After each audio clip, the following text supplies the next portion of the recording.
there doesn't have to be anything that holds you back. That there doesn't have to be anything that limits you and your ability. And then with that understanding, what arises then is something that's very, very spectacular, and we call it joy. And the beautiful thing about this level of joy is that it's not conditioned. It's not glued to anything like a new car or a TV show or a drink or a drug. It's not glued or fixed to any kind of thought or ideology or notion, right? It's completely unhindered. And therefore you begin to realize that there is one thing that's actually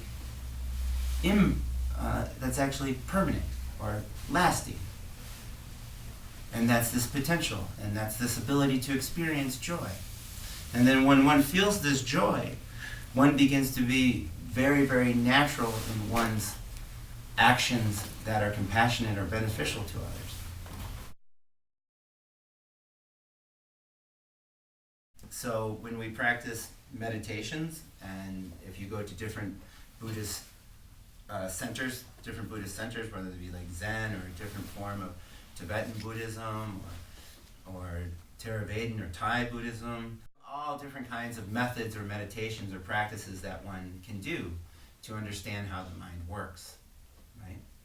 But all of our meditations are focused on this ability to see the potential, not only in ourselves, but in all beings, to see that this really is the one thing that links us all together. This really is this one thing that really connects all beings in all times and all places. And that's this potential, this Buddha nature, this ability to be aware, this ability to be conscious, this ability to act based on one's perceptions, this ability to take in experience and actually utilize it and base one's behavior off of one's experience instead of just being told what to do and then doing it. Yeah? If one can, for lack of a better way of saying it, exploit this potential, one has a straight shot to a state of mind that is completely free and unhindered. And this is what we're really looking for when we learn how to meditate. This may feel strange at first because, like, for example, you'll do what's called the 16th Karmapa meditation. And you're going to listen to me read it, and it's going to be fully guided, and you'll do your best, hopefully, to follow along. And at the same time, these methods are providing ways for you to at first recognize your ability to be aware, and then to stay conscious of this ability to be aware, and then eventually to be able to just completely rest in this awareness. And then through this ability to rest in this awareness, see truly and honestly that all things are possible. In our particular Buddhist practice, we accept the plausibility of something that's called rebirth or reincarnation. So we accept the notion that if one has attained a high realization of how the mind functions and how the world works, then one at the time of one's death can choose rebirth and stick around just in another form, another body, however you want to call it, right? So the 16th Karmapa is a gentleman in the center that's behind me. He has a 17th incarnation, which is the young man on the wall over there. He is the head of our lineage, which means that he is one of the few beings in this world that actually holds within his mind all of the teachings of the Buddha and all of the interpretations. He holds everything.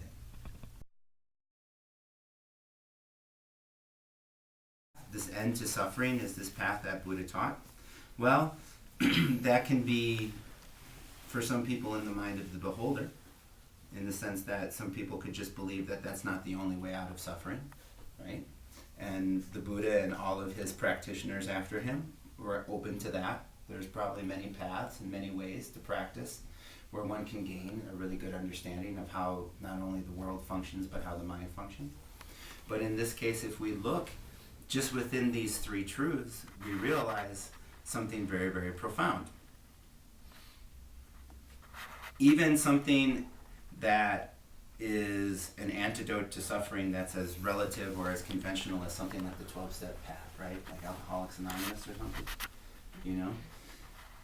They have 12 ways of saying to themselves, You have to understand that you have a problem. And if you don't understand it, you can't do anything about it. And there's a way out of that problem, and it requires your understanding, and then it requires your effort. Then if you apply those three things, you can get out, right? I use that as an example because what the Buddha is teaching in his Four Noble Truths is something that we do all of the time. And this is based on our own human faculties of awareness, our ability to think, our ability to understand, our ability to take in experience and apply it to our daily lives. And the Four Noble Truths are just a very, very concise way of understanding that. And this is why a lot of people who practice Buddhism will consider it a universal practice. And what we mean by that is that it's something that can apply to everybody, right? Which is, if you're somebody like me, you can say, you don't have to be Buddhist to be Buddhist, right? Anybody can use the teachings, regardless of whatever anybody's spiritual background is. Because, in this sense then, Buddhism's not a religion, right? And it's not a psychology, but it encompasses many components that people associate with religion and psychology. After we've calmed our mind for a bit, we're going to entertain what's called four basic thoughts. And these thoughts actually help motivate us to understand our present situation. The first one is that our opportunity that we have right now in this present moment in this life is very precious, and we should use it in a meaningful way. The reason it's precious is thought number two, because all things are impermanent. Nothing lasts. Nothing sticks around or stays. Anything that is made of parts breaks, basically. And unfortunately, including our bodies, right?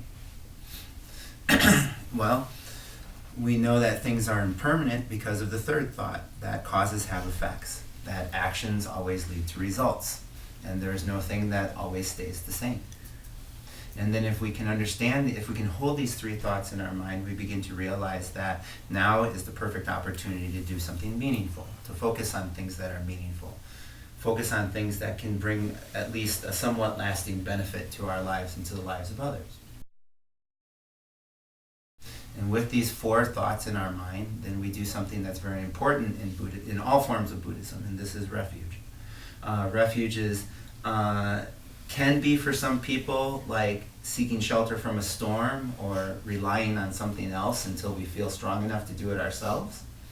But on this Diamond Way level, on this Vajrayana level, refuge is this ability to identify with this potential that I was speaking of before. And we see this potential expressed in three ways. Buddha, not just as a being that lived 2,500 years ago, but as this mind that is completely awakened, completely aware, completely experiencing all things without judging. Right? We see it in the methods, in the meditations, in this practice where one can actually understand awareness and use mind in a way that's beneficial. And we understand it in the community of those who practice the teachings. Right? Because they can be really be like good hands on our backs, helping us to stay up when we feel down. And then all three of these Buddha Dharma Sangha are manifest in what we consider our teacher. He or she expresses those three things all of the time through their actions of body, speech, and mind. And then once we take refuge, we do something that's everything's very important, but we do the next very important thing, which is we build up an image in space of this teacher, of this enlightened being. And in the meditation, it's going to be fully described, so you just follow along. And when I say seeing, I don't mean like one sees with the eyes. I mean more one experiences. Yeah? Just like at first it might start out as one uses one's imagination and builds up an image in one's mind. But then the more one practices the meditation, the more one begins to understand that it's simply just kind of knowing that that experience is there, and then focusing one's awareness on it, and then practicing that focus so that thoughts no longer become so important.